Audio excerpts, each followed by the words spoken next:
Since I started walking on the spiritual path, for experiencing and understanding deeper levels of consciousness and other ways of living, my main question was always, what takes me away from being now? Why do I think so much? And I discussed this endlessly with tons of people, and I read a lot, and I came up with many ideas, but the main reasons why I'm not present in the now are not that easy to grasp, and I came down to two things, which are worrying and making projections.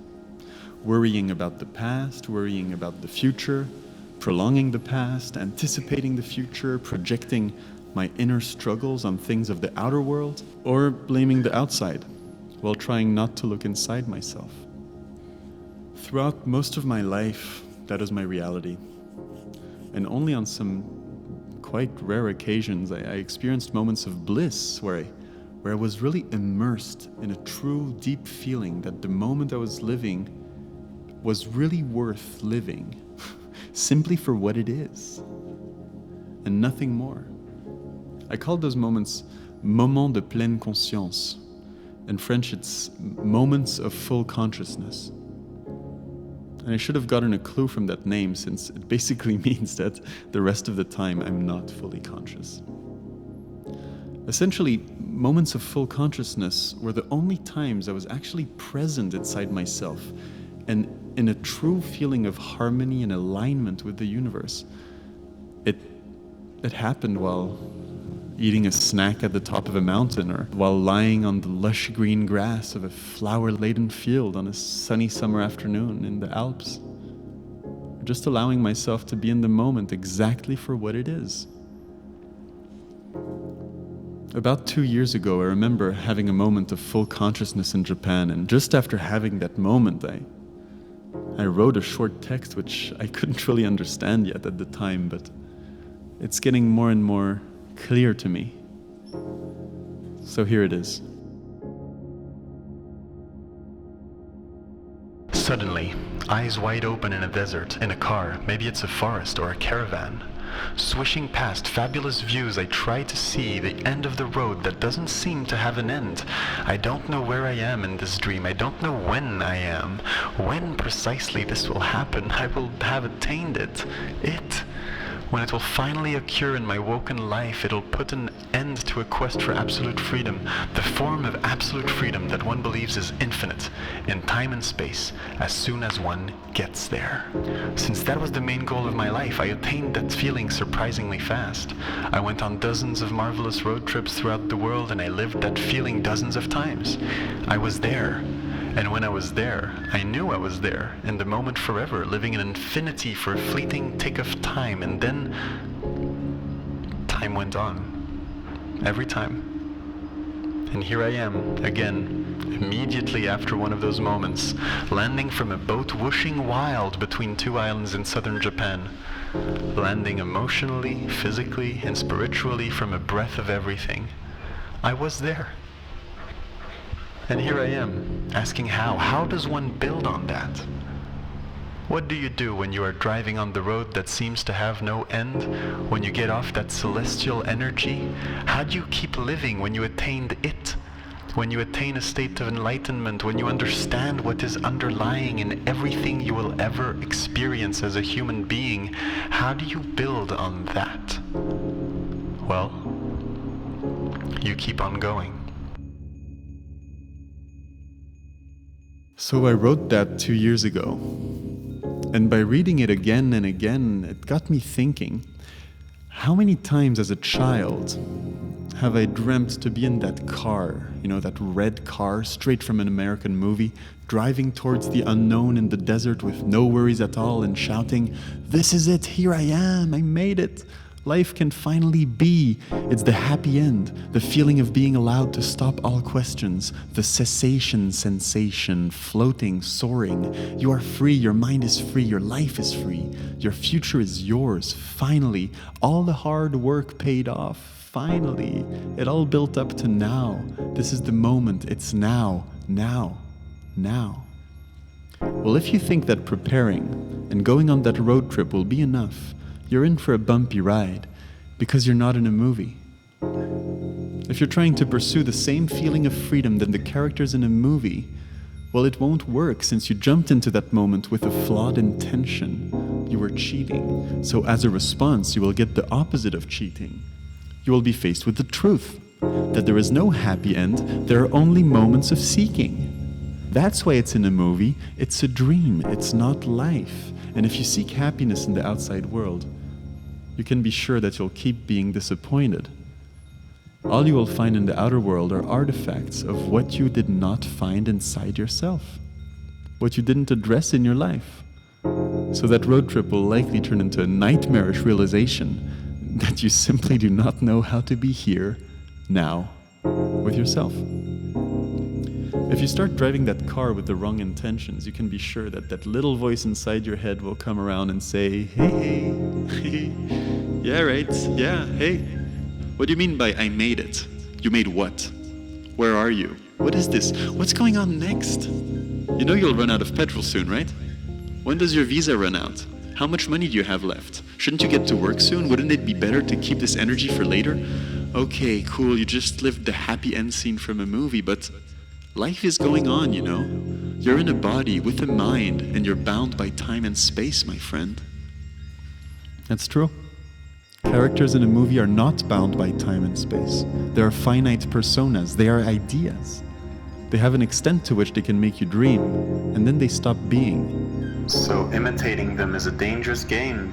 Because in an embodied life, bound by time and space, to attain that happy end scene does not bring you anything except for momentary pleasure.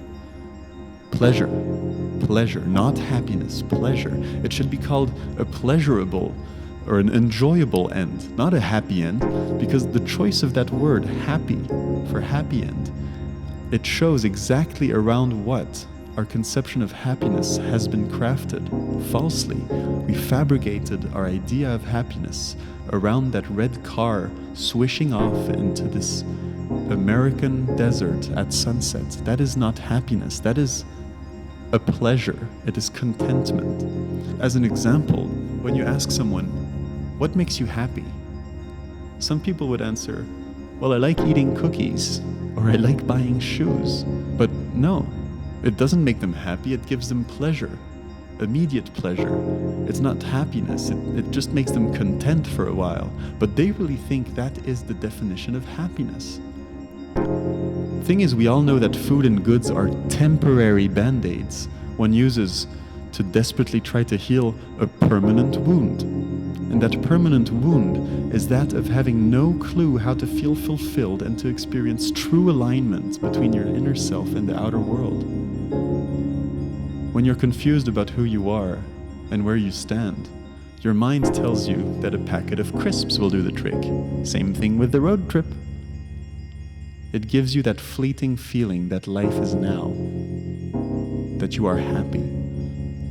But being in the now does not come with frantically checking out what's going on in the world around you and finding meaning in belonging to external systems, ideas, beliefs, or consuming, or spending money on things, or spending time and energy on people that bring you a social confirmation or any other type of validation from the exterior.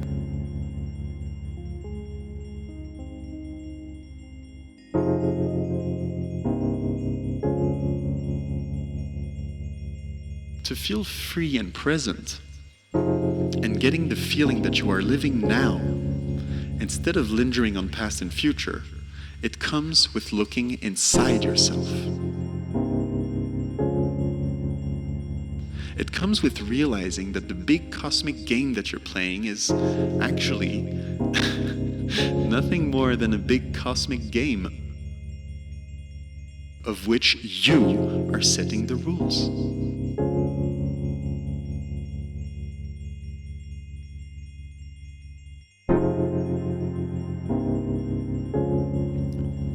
By cultivating stillness, silence, and inward travel, you can get closer to the true thing that makes you you, and that makes things things.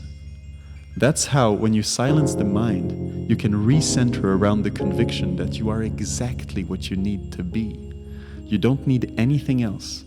You are exactly God, the creator, the source, the one. You are you. You are the universe. And that's all there is to it. And only then you will be free. Because in is the only way out. As we've understood, now is all we have. Now. There isn't, and there never was, and there never will be anything else than a long and infinite succession of nows. There is no past, there is no future.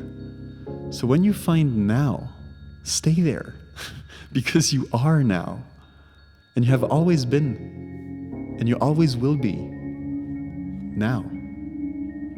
Let me say this in another way. Everything that takes you away from now is not you. Because you are now. Now is you. When you are in the now, you found you. You found you. And when that feeling comes about, you want to shout, yes, this is it. Finally, it's me. How incredible. It was so simple. The whole time it was right there in front of me. The answer is me. It's just inside.